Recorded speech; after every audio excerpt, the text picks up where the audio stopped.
Welcome to Relationship Exposed.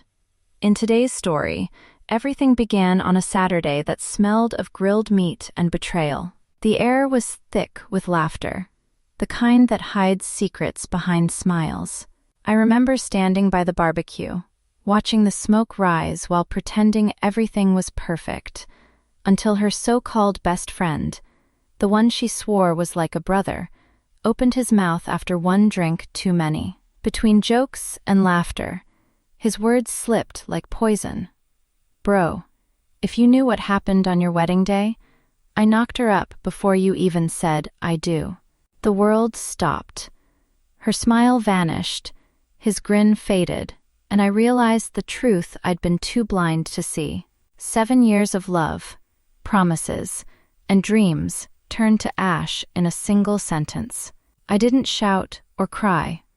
I just left, silent and cold, letting my absence haunt her more than any words could. For weeks, I ignored her calls while I worked quietly behind the scenes, running DNA tests, closing accounts, transferring assets, turning my heartbreak into precision. When the results came, they confirmed what I already knew deep down. Both children were his, not mine.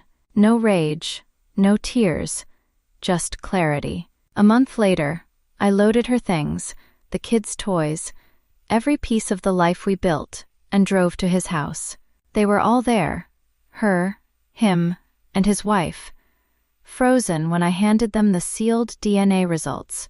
As their faces drained of color, I looked her in the eye and said, "You always said you wanted a family with him. Congratulations, now you have one." I walked away without a word. By the time she realized what had happened, it was too late. The house was in my name, the accounts were gone, and I had disappeared from her life for good. Weeks later, I heard they'd split. The guilt and public shame tore them apart. I didn't celebrate, I didn't look back.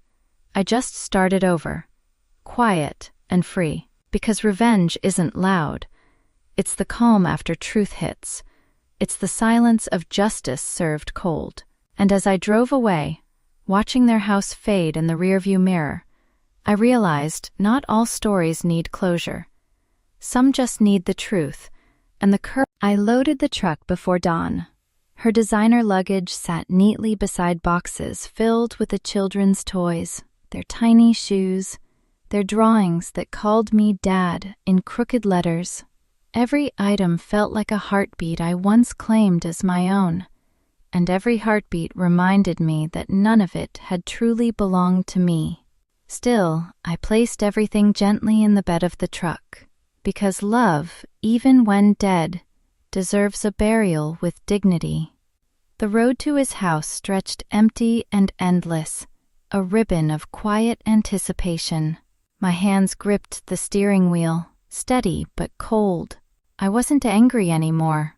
Anger had burned itself out weeks ago, replaced by something sharper, clarity. There's a strange peace in knowing exactly what must be done. When I reached his street, the world seemed to slow.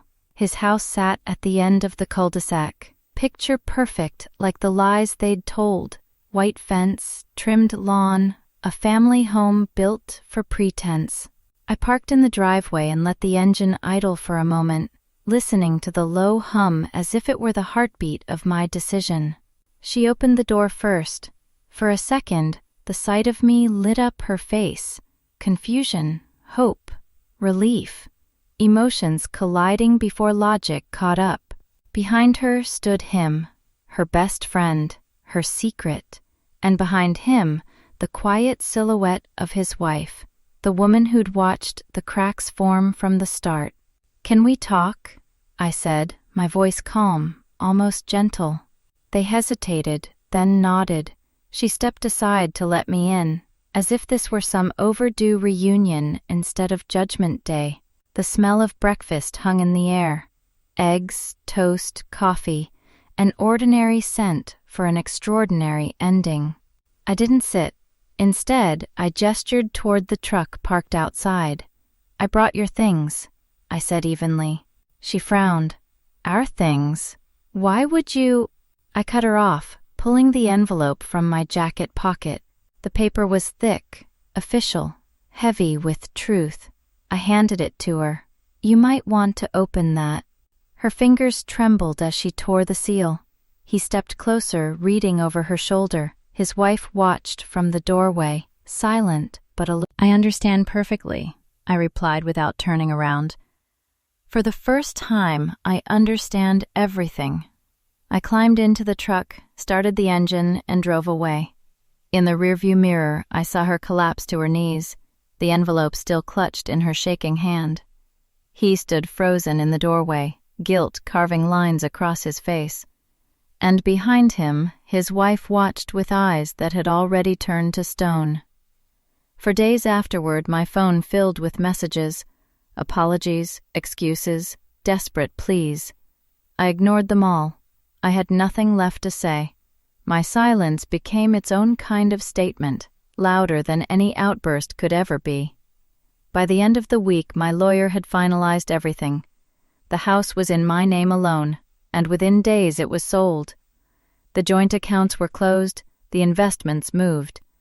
Legally, emotionally, financially, I erased every trace of us. She was left standing in the ruins of her own making. Word spread fast. People who once envied our picture-perfect marriage now whispered behind her back. The man she betrayed me with found his life unraveling just as quickly. His wife filed for divorce, citing infidelity and public humiliation. Half of everything he owned vanished overnight. What remained between him and her wasn't love. It was the leftover smoke of something burned beyond repair. I didn't watch it happen directly, but friends told me enough. They said she tried to rebuild, that she reached out to anyone who would listen, trying to rewrite the story, painting herself as a woman who made a mistake, who deserved forgiveness. But forgiveness is not a currency you can demand. It's one you earn. And she had bankrupted her soul. Months passed. I moved to another city, not to escape, but to breathe. I rented a small apartment overlooking a river that caught the light just right at sunrise. I got a new job, something quiet, simple, far removed from the noise of my old life. For the first time in years, I slept without dreams. Healing wasn't sudden. It came in fragments, in morning coffees where I didn't check my phone, in evenings where I didn't wait for someone to come home, in moments when silence finally felt peaceful instead of empty. Sometimes I would catch myself thinking about her, not the betrayal, not the lies, but the early days. The way she laughed when life was still simple, the way her eyes looked at me before deceit took root. And I realized something crucial. I didn't miss her. I missed the version of myself who still believed in forever. That innocence, that blind trust. It was gone, and I would never get it back. But maybe that was the point. Maybe losing her was the only way to find myself. One evening, months later, I received an envelope in the mail. No return address, just my name written in a familiar hand. I knew who it was from before I even opened it. Inside was a letter, pages of apologies, regrets, the word sorry repeated so many times it lost meaning.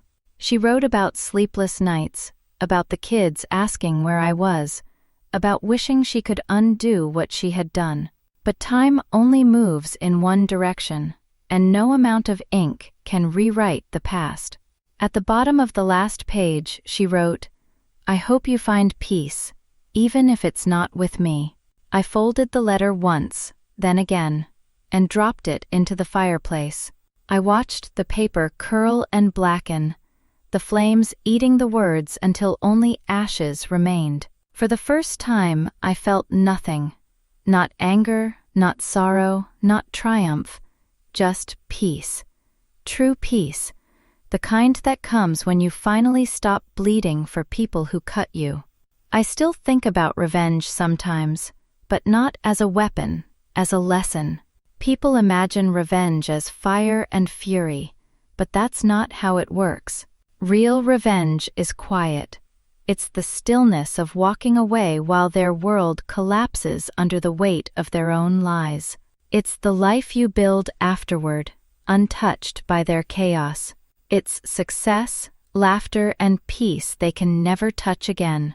And in that realization, I found my closure. Now, when I see couples walking hand in hand, I don't feel bitterness anymore. I hope they make it. I hope they never learn what I learned the hard way. But if they do, I hope they understand this. Betrayal doesn't define you. How you rise from it does.